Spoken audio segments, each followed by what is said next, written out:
Welcome to the Feeding Our Young podcast. Have you ever heard the phrase, nurses eat their young? Feeding Our Young is more than a podcast. It's a movement. It's a desire to see new nurses of all ages be supported and uplifted by their peers. And it starts with me. It starts with you. So join host Eric Miller, registered nurse of nearly 20 years, and the most amazing clinical instructor, and today's honored guest, me, Shea Mollahan, and be ready to have your life uplifted so you can, in turn, uplift others.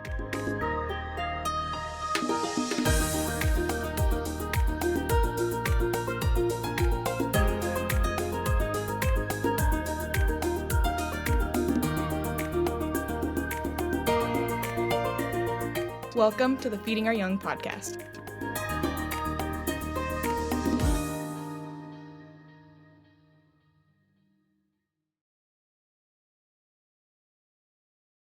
Hello and welcome to today's episode of Feeding Our Young.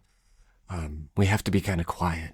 It's going to be a very quiet episode because my current honored guest is a roommate of a former honored guest. You may remember her. Her name is Lucy. We're not going to talk much about her because this isn't her episode.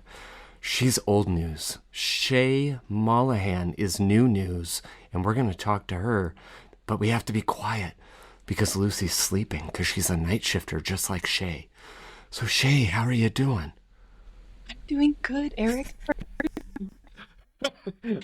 I'm doing good. I can't keep it up. That's fantastic. Good morning, Lucy. We're going to wake you up. We don't care. All right. She's got everything. She's asleep. She's fine. She's covered everybody, but it gives us a chance to have fun with the opening. Mix it up a little bit, as it were, but I've kind of let the cat out of the bag a little bit. So, hi, Shea. Would you like to introduce yourself to everybody? Hi, my name is Shea. That's really all the introduction I got. That's it. Well, where are you from, Shea? Let's do that. Let's dive in. I am from originally California, Northern California to be specific, and I currently am residing in Spokane, Washington, and I have been here for probably 3 years now, 4 years I think I just hit. Yeah. Oh my goodness. How do you, I mean, obviously you like it enough to sort of put roots down and to work here and all the things, but how does it compare to Northern California? Do you see yourself going back or? I like Spokane a lot. It's definitely a lot different than California. I can say that with confidence. I don't think I have any plans on going back to California. I did originally when I first graduated nursing school, but it didn't work out that way, and I have ended up in Spokane, and I am loving it. I enjoy all of the people here and the adventurous sides of Spokane, and the Californian me is still struggling with the weather, so I am enjoying this the 50-degree weather that we've been having for the last couple of days. But other than that, I love Spokane. Amazing. Even though I was born in Spokane, I grew up on the west side of the state, and so it was kind of a similar thing. We moved here to, get educated and get out. And I don't know what it is about Spokane. I don't think it just I don't know. Maybe for some it's just very appealing, and for others maybe it just has these dark tendrils that extend out of the ground and suck you here. And I don't know, something like that. Yeah. It's probably the latter. Okay, so anyone stay away from Spokane unless you plan on staying here for a very long time. There's no leaving. Awesome. Well, Shea, I guess we've kind of let the cat out of the bag. So I'm going to guess you already graduated, but what degrees do you hold and when did you get them? I have a bachelor's in science in nursing. I graduated in December 2023, so I have officially hit my 1 year, actually, as of February 12th, a whole year as a new grad. Well, I guess I'm not a new grad anymore. I hit my 1 year, but 1 year. Yeah. That's amazing. Congratulations to you, first of all. How does that feel, being able to say that? Crazy. There's no other word to describe it. Looking back at the beginning of nursing school to now, it is crazy to say that I have officially finished my first year as a nurse. Would you say you've grown maybe even more by leaps and bounds? Immensely. Immensely. It's a crazy thing to look back on at the beginning of nursing school to now, and the amount of knowledge, both in nursing and outside of nursing, that I've gained, truly. But you're saying there's hope, right? Like for those that are listening currently in the midst of it, man, like here is a poster child for what it looks like to be 1 year out. Totally. I definitely remember that feeling of being in nursing school and the tedious, like, oh no, what's going to happen? But being 1 year and making it through nursing school, making it through my first year, it is worth it more than I could have imagined even in nursing school. So Oh, I love it. There it is. If you guys needed any other reason to get into nursing or to stay into nursing, there it is right there. So that's the end of the episode. Thanks so much, Shay. having me, Eric. For 4.5 minutes, she said what she needed to say. We have sold the career of nursing. Done. Yep. All right. Well, for the sake of entertainment, let's just keep going a little bit then. Did you happen to pick 3 words to describe nursing school from oh so long ago, and what were they? Yes, I did pick 3 words. My 3 words were demanding, eye-opening, and pivotal. Oh, I like that last one. Although it does make me think of Friends. So, pivot. All right. So, Actually, what the word means. Well, ooh. Let's go. All right. So, little teaser for later. In the meantime, do you have 3 favorite songs in life right now? that is a difficult question to ask me currently. I don't think I have 3 favorite songs, but I do have a couple favorite artists that I have been really interested in lately. All kind of a smorgasbord of different genres. Ooh. But we'll start with the top, which is ironic because his name is Zach Top. He is a country artist, and he's definitely like a newer upcoming country artist, but I've really enjoyed his music lately. And then Teddy Swims is another good artist. Mm-hmm. He's just got a lovely voice. And then Georgia Smith is my other favorite artist. Those are my top 3 right now. Very I can't nice. pick songs. That's too difficult. Too many options. Too pigeonholing, for a lack of a better term. Is that even a term? I don't know. We just made it up if it's not. Yep. All right. So speaking of made up terms, it's time now to.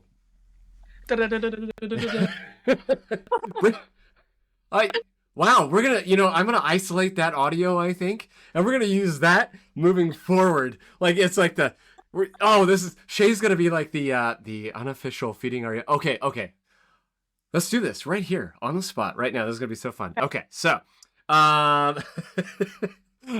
maybe this will be a thing, maybe it won't. All right, so Shay, I don't want to make you perform for us, but now if you can say something to the effect of, now presenting the unofficial Feeding Our Young personality quiz. And I don't know, do the drum roll. There it is. Okay, ready? Now presenting our Feeding the Young personality quiz. Drum roll, please. And let's go right in. 5 questions. Would you rather? Kind of a yes or no situation. She has not heard these 5 questions. They are the same of the last few honored guests, so anyone who's a consistent listener, they aren't going to change. But it does tell us exactly who we're dealing with here. Are you ready? I'm ready. Would you rather instantly learn a new language or instrument? Language. You have a time machine. Are you going to go back in time, or are you going to go see the future? Future. Is Wham's song Last Christmas actually a Christmas song? You're making me think on this one. I'm gonna say yes. We got a yes. Okay. Ability to fly or breathe underwater? Oh, breathe underwater for sure. Okay. And are you team pie or team cake? Oh, cake all the way. There I it don't is. like pie. Well, there it is. Now we know exactly who we're dealing with, for better or for worse. The results are in, and you are amazing. Congratulations. Thank you. Even though I don't like pie? I have never given my own answers to these 5 questions, and those shall maybe go with me to the grave. I don't know. Eric likes pie or not? Stay tuned for a future episode of Feeding Our Young. Does Eric like pie? All right. So enough of that. Let's get to the nursing talk, shall we? The stuff that people actually come for, I'm guessing. I don't know. Gonna do things a little different. As I said before, I usually like to do, shade the person, then shade the nursing student, then shade the nurse. But, seeing as you are a full-fledged graduate of now a year, let's just jump straight into the topics you want to talk about, and then we'll double back to some of the other stuff. Okay, let's do it. So, even though it was a full, long 12 plus months ago, when you transitioned from being a student nurse to a new grad nurse, what do you want to share as far as how that transition looked, how it felt? What did that look like for you?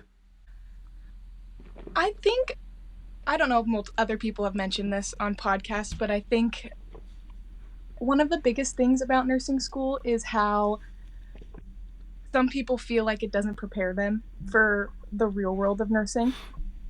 And I think honestly a lot of careers feel that way with just their majors and going into the real world. But I think there were definitely pros and cons of nursing school that have influenced me into my career as a nurse. But the beginning transition as a new grad nurse in a field, a specialty specifically, was a whirlwind. I wouldn't say as much as a whirlwind as nursing school was by any means. I think it was definitely difficult. I think especially on my unit, there was definitely a culture shift. I know in the beginning of the podcast we had mentioned the eating our young, kind of been a staple of, I think, some of the nursing field, but that had completely shifted by the time that I was in my field, which I am so incredibly thankful for. Yeah. My staff that I had worked with and grown to love immensely were incredible. They were super supportive. Let me ask a million bajillion questions and I still do. I'm at my 1 year and I probably ask at least 3 questions a shift to my nurses. But I think there's just so much growth and knowledge to have in the field of nursing, especially in your first year, that being okay with not knowing everything and just being excited and open to learning really helped shift my perspective of being a new grad nurse. And I'm just very thankful for the support that I had, and honestly the staff that I had during nursing school who were still supportive of me afterwards. Yeah, I think it can be difficult, but having a good support system and just being confident in yourself that it's okay not to know everything, and you're still not going to know anything, and that's the exciting thing about nursing, is you're constantly going to learn something every shift that you have. I think that's probably has been like the theme of my first year so far of the training. I almost now I want to have an annual episode with Shea.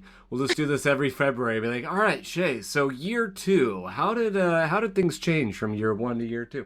But no, I love that you brought out, and I want to emphasize that fact that you're a year out, and you're still asking questions. Oh my gosh, you mean you haven't mastered it? I can't believe this.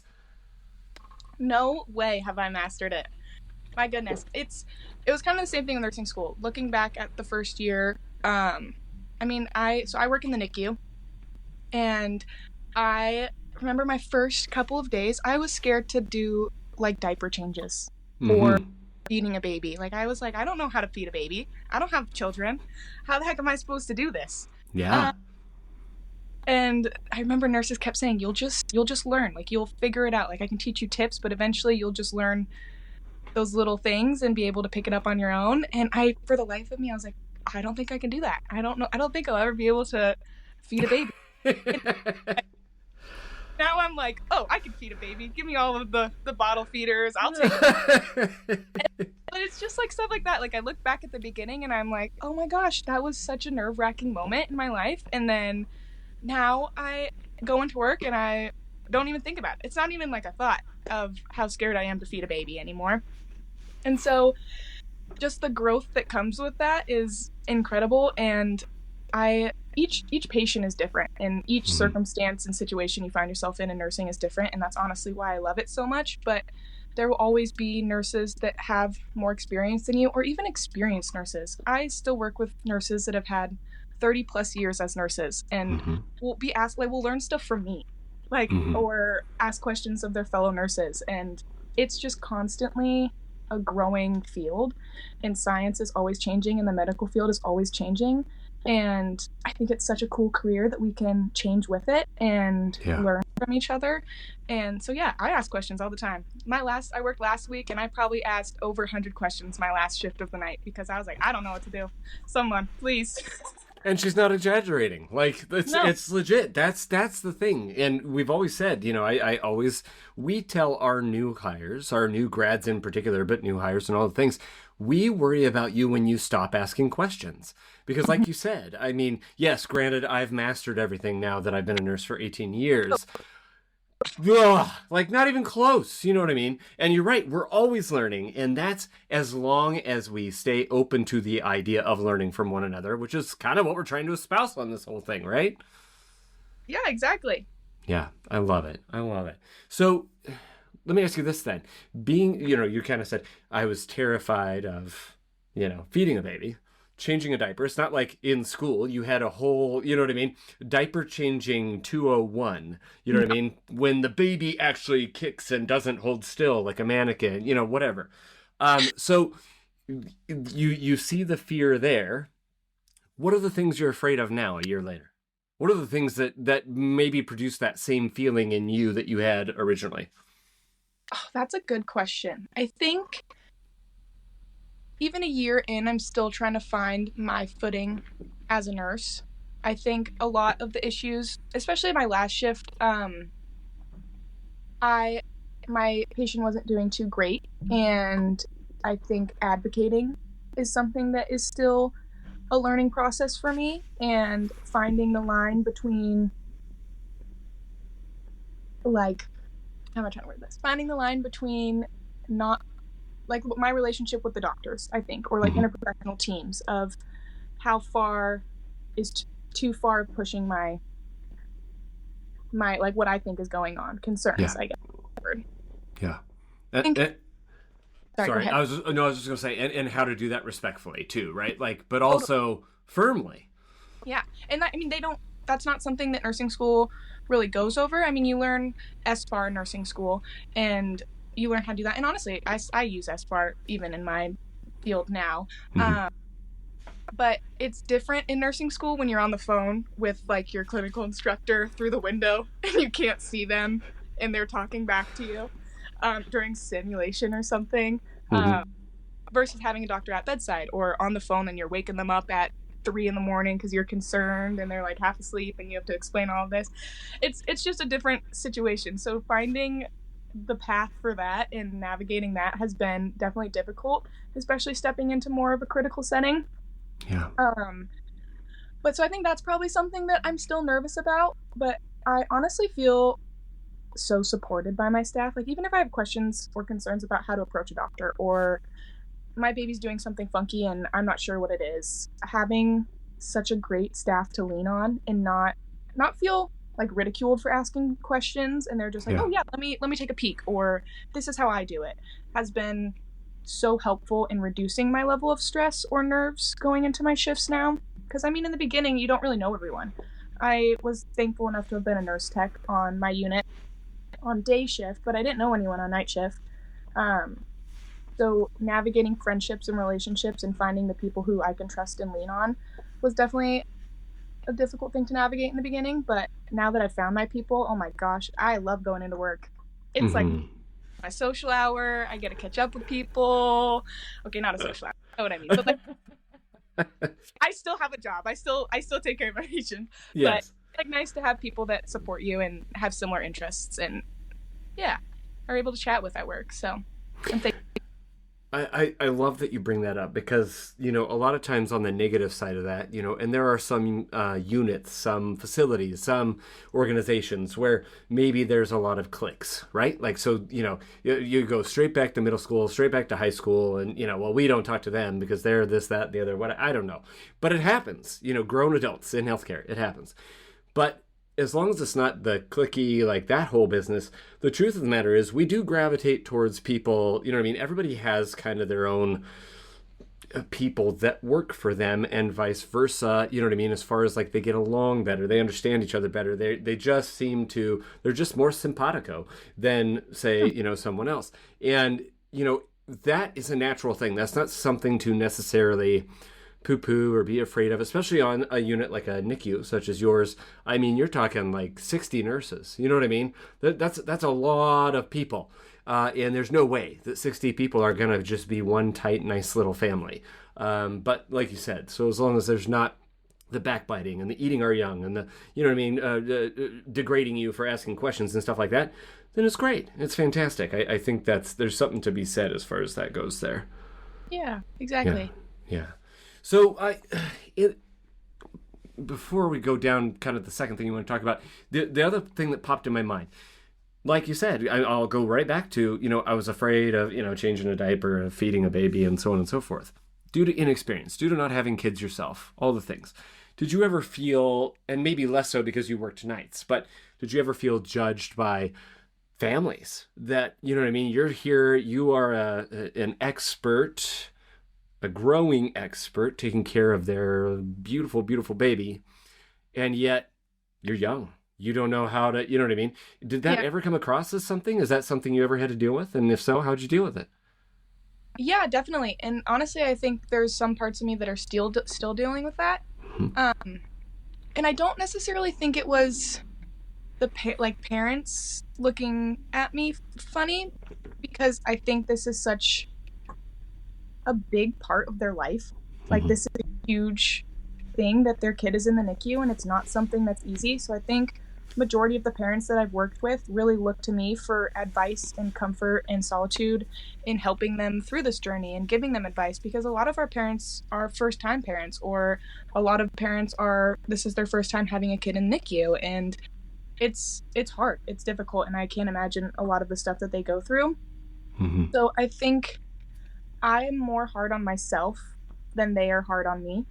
And that's something that I really have to think about when I'm in those situations, that I can't be hard on myself because I don't have kids at the end of the day, and I am new, and that's okay, because we all start somewhere. These parents are starting somewhere too, and that's okay. And I think it's good because I go and ask questions, like nurses who have had babies or have been here long amounts of time. They have the answers that I'm looking for. Like something so tedious.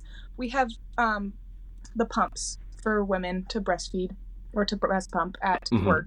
And one of the moms was asking me how to get the milk out of the tubing in the pump. And I'm like, oh my gosh, I have no idea. I've never had to do this, so I don't know. And I went and grabbed an experienced nurse, and she was like, honestly, I don't know either. Just get her a new set. But I mean, it's just, there's like little things that not everyone will ever know. Yeah. And just being able to ask people questions and be there and joke about it, that honestly, I don't know. That's a great question. Never had to experience that before. Yeah. It's just always a learning experience, and not being too hard on myself and taking light of the situation and just being there for the parents and asking questions if I don't know is kind of how I approached that setting for those situations. I love that. That's exactly because same thing. I always say, I'll tell my families or my, patients, going all the way back to year one. And even today, there'll be, like you said, you can't account for everything. You just can't. Something comes up and it's like, oh, well, guess what? I don't know. We've never dealt with this before. Let's learn the answer to this together. And so, I'll go find somebody who knows. And, I'm only 5 years in postpartum. And so there are times where I'm like, you know what? I have no clue. Yeah, I'm a dad. Yeah, I'm all the things. But I don't know what we're doing with this one. So let me go find someone who, who knows better than I am. Let's learn together so that then I have that answer. Again, that's the other thing. You're not just pawning it off on somebody and saying, hey, can you go deal with that problem? You're going with them and saying, let's learn together so that then I have that answer the next time someone, the next time this once in a whatever, situation comes up. So kudos to you for that, Shea. Love it. Absolutely love it. So, I mean, obviously, clearly established, you went from nursing school into the NICU. And this is another topic you wanted to talk about. So what is that like, going to something so intense straight out of nursing school? I actually had known that I wanted to do NICU for as long as I can remember. But it's something so different, like putting that in your head and knowing that you want to do something and then actually being in it. It's a completely different beast in of itself. I mean, I'm so grateful that I had the opportunity to go straight into the NICU. It is definitely a newer opportunity for new grads to go directly into a specialty, especially critical care. And a lot of the staff was super supportive, but there was also staff that wasn't. A lot of, and that is kind of some of the issues of, I guess, my unit in some ways, or older nurses, is they didn't have the opportunity to go directly into a specialty. And some people do believe that, I mean, I remember when I was in nursing school being told that you shouldn't go directly into a specialty and that you should start in med surg or on the floor. And by instructors, by professors. Yes. Yeah, right? Like staff, yeah. Yeah, we took our bumps, so therefore you're going to take your lumps too. Exactly. Yeah. And I knew that's not what I wanted to do. And so I went directly into the NICU. And I mean, I can't really say otherwise because I didn't go into med surg. So if I did do med surg first, but going directly into the specialty, I mean, yes, there's difficult challenges, and sometimes I do have to remind myself that I am in an ICU setting, and these patients are critical. But for the most part, I think having the mindset that you're in a critical setting and just continuing to advance your knowledge and grow with the medicine and healthcare is super important. It definitely is hard. I mean, don't get me wrong. I think nursing is hard in general. Props to every med-surg nurse out there that has 5 patients. I mean, I have 2 or 3 patients or 1, and I cannot imagine having 5. So nursing is its own beast in every specialty that you go into. I just remember dealing with a lot of backlash from a lot of nurses for going directly into a specialty. And I want to say that I'm 1 year in, and I love it unconditionally as much as I think a nurse that started in med-surg did. So it is possible, and I just wanted to say that you can do anything that you put your mind to. I think that that's a good motto to have if you're going into a specialty or any nursing specialty. Very well said. What's amazing about that is you're going to have that perspective. You are going to be that 20-year, let's say you stay in NICU. I mean, who knows? Nursing, you can move and do all the things, but let's say you're that 20-year, 10-year NICU nurse, and you've got people coming in for the first time. You know what I mean? New nurses, new grads. I don't know what's going down in 20 years. Like, who knows? Maybe we're all doing it virtual by then. But the point, I mean, there's no way. Like, that's the other thing. You can't. Yeah, you can't. Like, I know that you have, like, robotic surgery. Like, yes. How are we ever going to get to a place where you can do robotic nursing? I just don't think that's a thing. But please, no one invent that. I don't think it would go well. 100% agree. We are not pro robotic nursing here on Feeding Our Young. If we have to make a stance on any political subject, that is definitely one I will hang my head on. But that being said, you're going to have that perspective. And so, you're going to be able to you're going to experience a lot of life between, then or now and then. But on the same token, you'll be able to remember, man, I remember how I was treated. I remember how I felt. And we're not going to do that. And that's how we change a culture, right? Like, it's not going to happen overnight. But hopefully, as generations go by, and that's not, again, that's not a knock on any older nurse. That's not a knock on any older generation that definitely believes you need to take your lumps. You know what I mean? You believe it, you believe it. But through. So I mean, that's all they know too. So the same way that I don't know what it's like to go into med surg straight away. That's all they know is going into med surg straight away and then a specialty. Yeah. So it's change, and change is hard. So. Change is hard, and that's the irony. We work in a field where the change is happening all the time, and yet sometimes we are some of the most resistant people to change. Yes. So remember that, Shea. I don't think you'll ever forget it, but remember it. No, this is how we do it. This is how we've done it for like 5-10 years. This is how we've done it for 1 year, and people are like, no, don't. Anyway, okay, we're going off the rabbit trail here. I almost was going to put that in the intro because we talked about it before we started recording, and Shay's like, no, it's okay. Like, I might just like go off on this whole tangent and da-da-da-da. And if I do, just leave it in there. And I'm like, well, this is a problem because there's 2 of us that can do that. So, ladies and gentlemen, your first 2-hour continuous episode of Feeding Our Young. Anything else you want to talk about going straight into the specialty before we change the subject? I think I hit all my points. Nice. On that one. And it helps to have, like you said, support of people you trust, etc. those friendships that develop, whether it's via trauma bonding. We joke about trauma bonding. It's in this day and age, it's tough to joke about such a thing because there's genuine trauma bonding and all the things. Yeah. But nursing school, there's a level of trauma bonding, and then you get out of nursing school, and now you're. I imagine this sort of quote unquote trauma bonding for any new grads that started at the same time. Oh, likely, yeah, right. Like, is that like just next level? Well, me and Lucy are just like attached to the hip at this point. I mean, we went through nursing school together. We started our jobs together. It's been 3 years of trauma bonding. I don't think we'll ever separate. and then kind of that third triplet, Caitlin, who unfortunately got, something happened. She hit her head in nursing school and then decided to go to the West Side. So whatever, Caitlin. You didn't get sucked into the Spokane. Was not trapped. She relinquished herself. We'll have to ask her how she did that. How did she cut the tendrils that just form so quickly and so deep? Have to. Well, all right. So with that, you had a third topic you definitely wanted to talk about, and that was just quote unquote mental health during nursing school. What do you want to share about that? Yeah, honestly, mental health during nursing school and just during nursing in general. I think, at least the nursing school that I attended, there were definitely, I don't even know if I mentioned this. I went to WSU, I went to Washington State University, College of Nursing. But the nursing school that I'd gone to, they had touched on mental health ebbs and flows throughout nursing school, but I don't think it was truly a topic that was as prevalent as I think mental health is in today's day and age. And nursing school is hard. I mean, it is a whirlwind, and I know I said that earlier, but truly it's a whirlwind of emotions and schooling and friendships and all the above.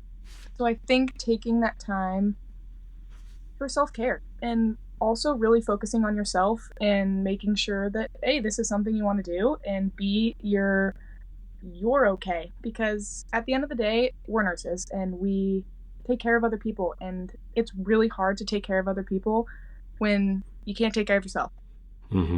It's pouring into an empty glass, or pouring out of an empty glass is a little hard. I think it goes, and I might have...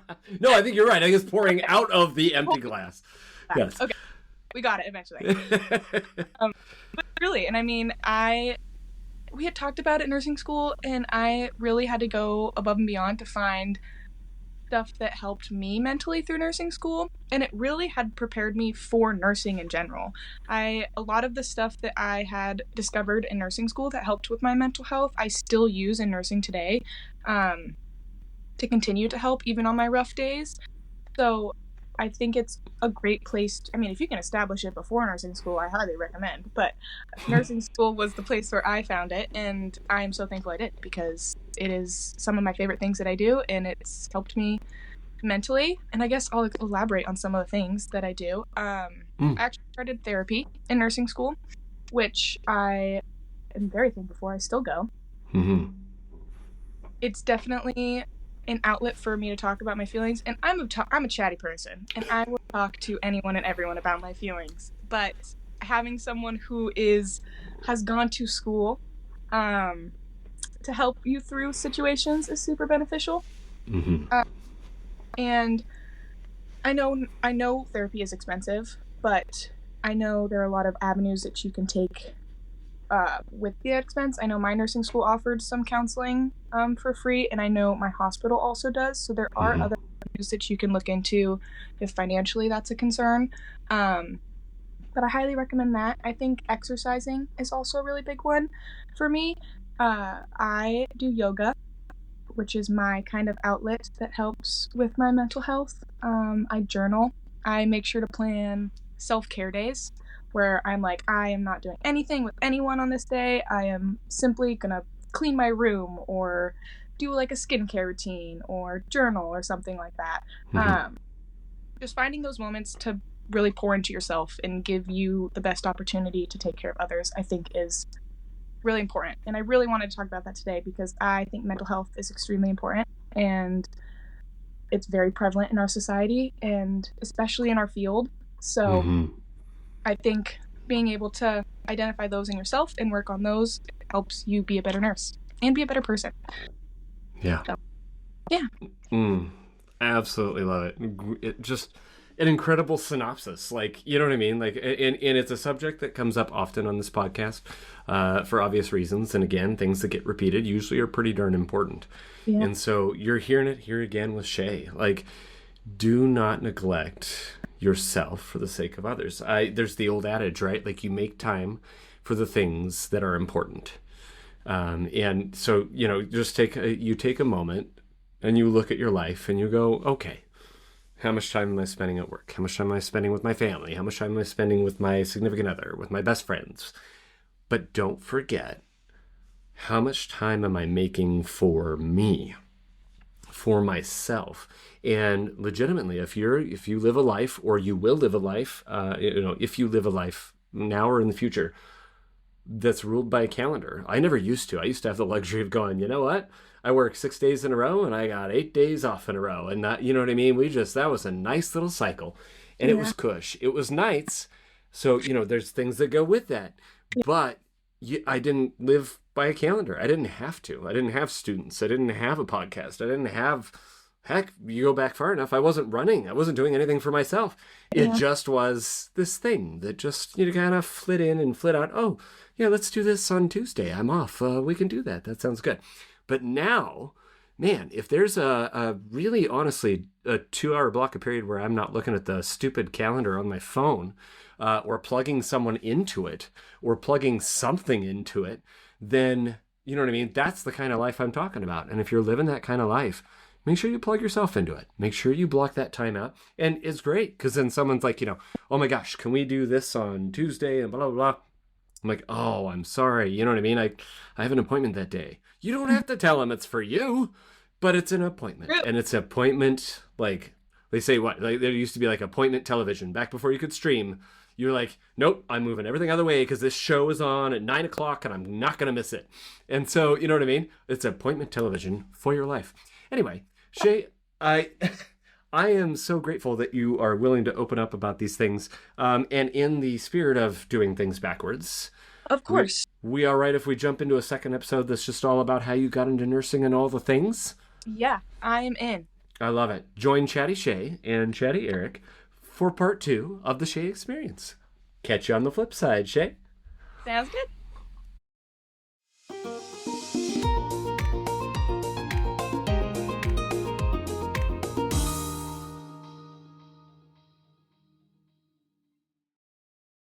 Here's what's happening on the next episode of Feeding Our Young.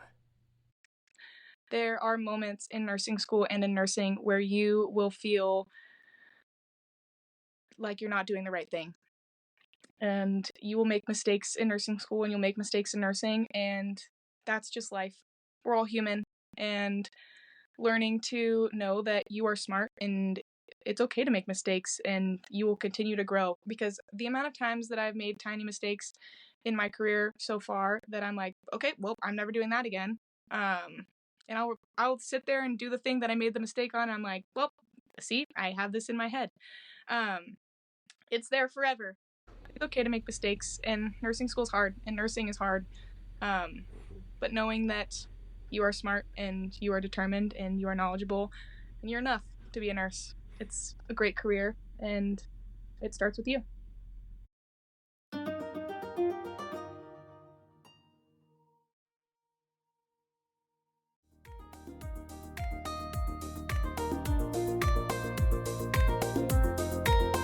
Did you like today's episode of Feeding Our Young? Let today's honored guest know by emailing us at thanks@feedingouryoung.org. Also, if you are a nursing student, nurse, or a nursing instructor and would like to be featured on a future episode, please email us a few details about yourself at the very special email address mystory@feedingouryoung.org. If you have a question you would like addressed in a future Q&A episode, please send it to q@feedingouryoung.org. For all other inquiries, please email us at info@feedingouryoung.org or text us at area code 509-ALL-THEM, 509-255-8436. We're so excited to have you return to hear our next honored guest. Be sure to follow us on TikTok, Facebook, Instagram, and YouTube at Feeding Our Young LLC. Again, that's username Feeding Our Young LLC. Until next time, be encouraged and go find someone to encourage today.